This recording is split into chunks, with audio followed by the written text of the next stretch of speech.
Notas de Elena para las lecciones de escuela sabática, una cortesía de Agencia Misionera AMI, en la voz de su servidora Natalia de Martín.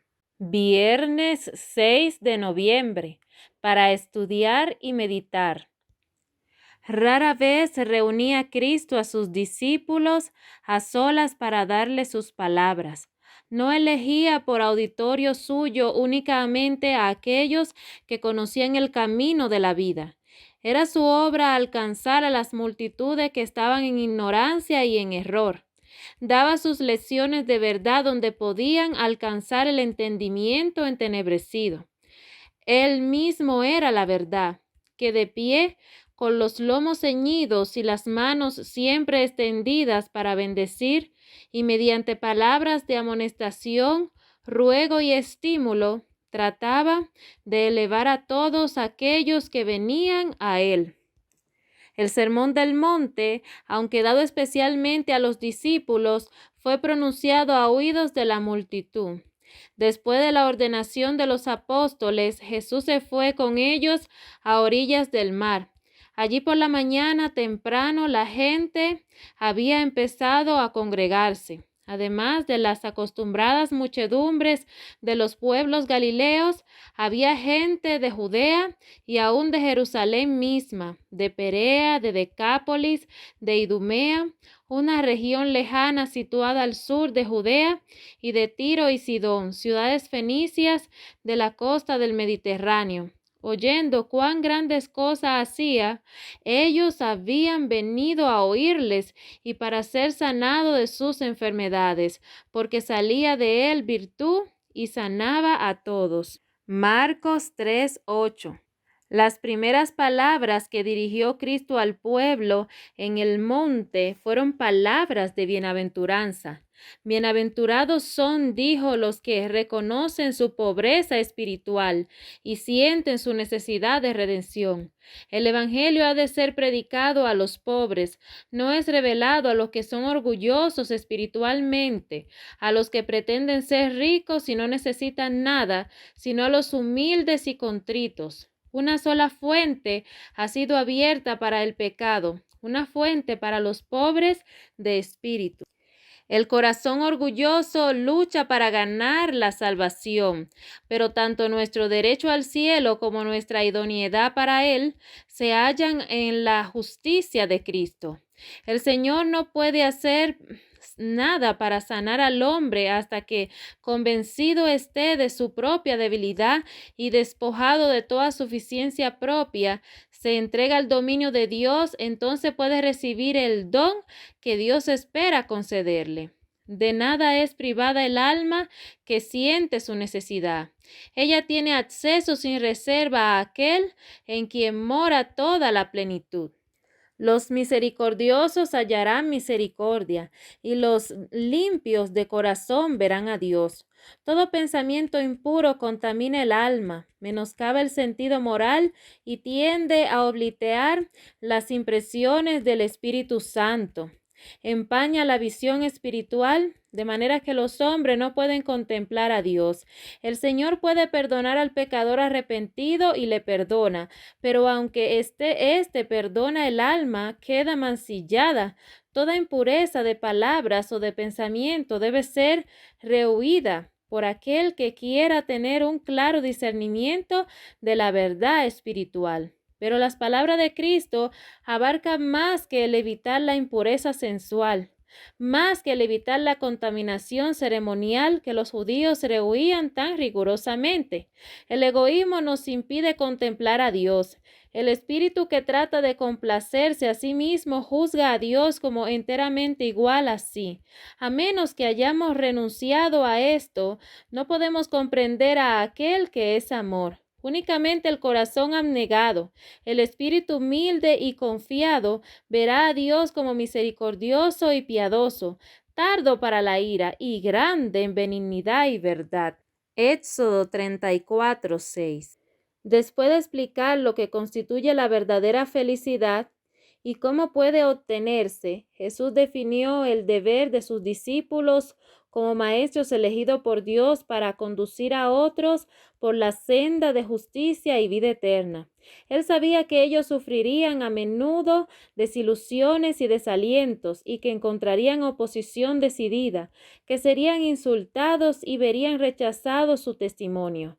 Bien sabía él que en el cumplimiento de su misión los hombres humildes que escuchaban las atentamente palabras habrían de soportar calumnias, torturas, encarcelamiento y muerte, y prosiguió. Bienaventurados los que padecen persecución por causa de la justicia, porque de ellos es el reino de los cielos. Bienaventurados sois cuando os vituperen y os persiguieren, y dijeren de vosotros todo mal por mi causa, mintiendo.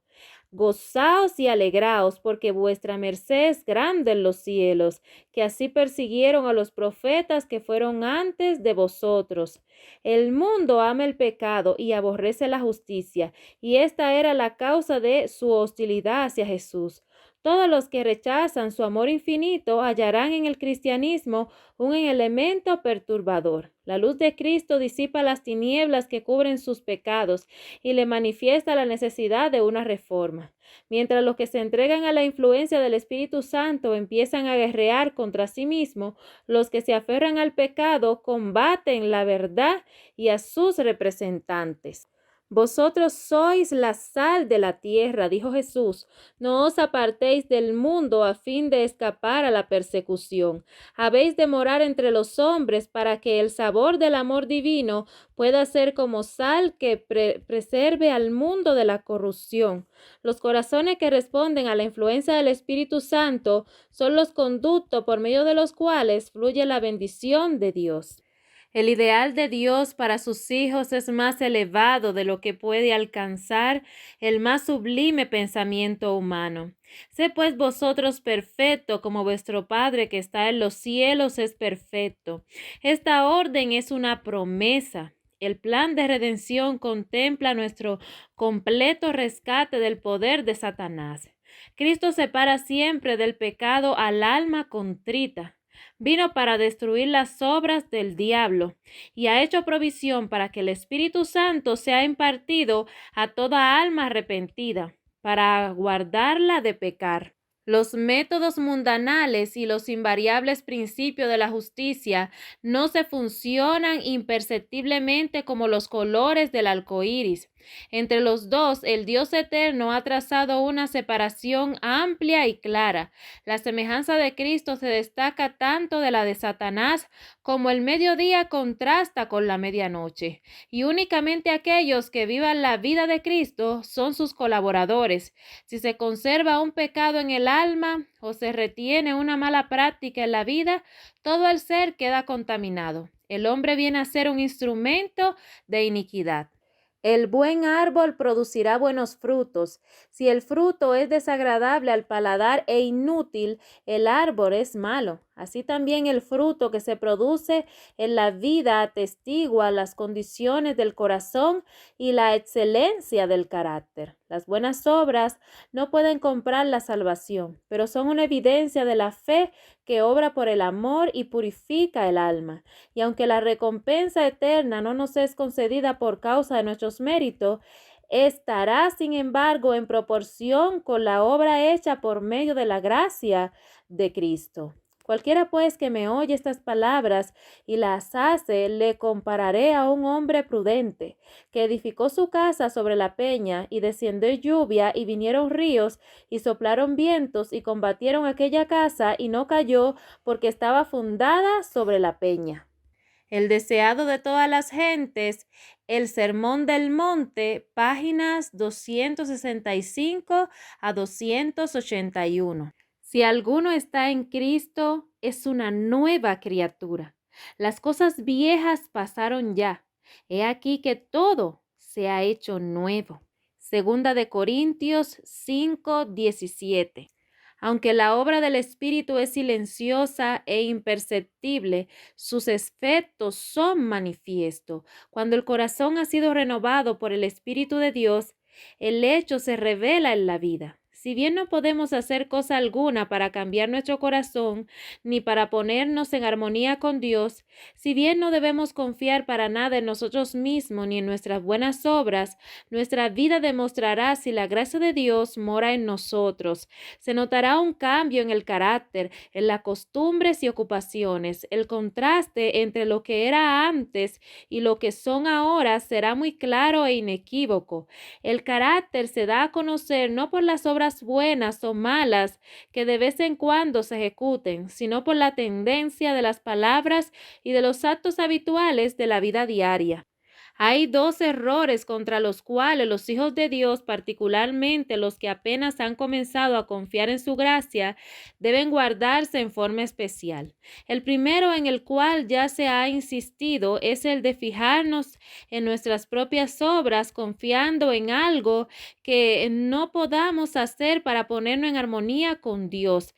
El que está procurando llegar a ser santo mediante sus esfuerzos por observar la ley está procurando una imposibilidad. Todo lo que el hombre puede hacer sin Cristo está contaminado de egoísmo y pecado. Solo la gracia de Cristo, por medio de la fe, puede hacernos santos. El error opuesto y no menos peligroso consiste en sostener que la fe en Cristo exime a los hombres de guardar la ley de Dios y que en vista de que solo por la fe llegamos a ser participantes de la gracia de Cristo, nuestras obras no tienen nada que ver con nuestra redención. La condición para alcanzar la vida eterna es ahora exactamente la misma de siempre, tal cual era en el paraíso antes de la caída de nuestros primeros padres.